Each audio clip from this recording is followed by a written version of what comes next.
Alors je sors d'un rendez-vous un peu mouvementé avec un industriel, ça s'est très bien passé, mais c'était un peu mouvementé. C'est une industrie qu'on pourrait appeler historique, qui existe depuis les années 80, donc vraiment ils ont de la bouteille. Ils n'ont aucun storytelling, c'est-à-dire que quand tu vas sur leur site, c'est leurs produits et leur chiffre d'affaires. Voilà, c'est ça l'histoire qu'ils racontent. Et là, c'est un peu la panique parce que tu as 2 nouveaux entrants en l'espace de quelques mois qui sont arrivés et dont un surtout qui a bien fait ses devoirs et qui raconte une histoire.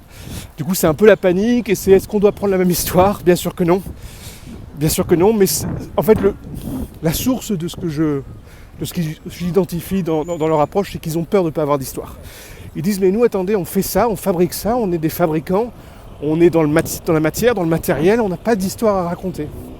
Et donc, j'ai passé le rendez-vous à leur expliquer que si tout le monde a une histoire à raconter, surtout s'ils existent depuis 40 ans, donc tout n'est pas pertinent, mais il y a des éléments qui vont être intéressants et quand on va les mettre dans le bon ordre, ça va raconter une histoire. Et ce sera une histoire qui sera propre à eux. Et la dernière chose à faire, c'est de copier l'histoire des derniers venus, parce qu'ils n'ont pas du tout le même parcours et ça ne marchera pas. C'est le premier qui dit qui est, comme on dit. Donc voilà, je sors de ce rendez-vous-là. Vous avez une histoire. C'est ça que je veux vraiment mettre en avant. Que vous soyez un particulier ou une entreprise, vous avez une histoire. Il suffit de la trouver. Il n'y a rien à inventer. Il n'y a pas à aller chercher dans des stratégies marketing à la noix.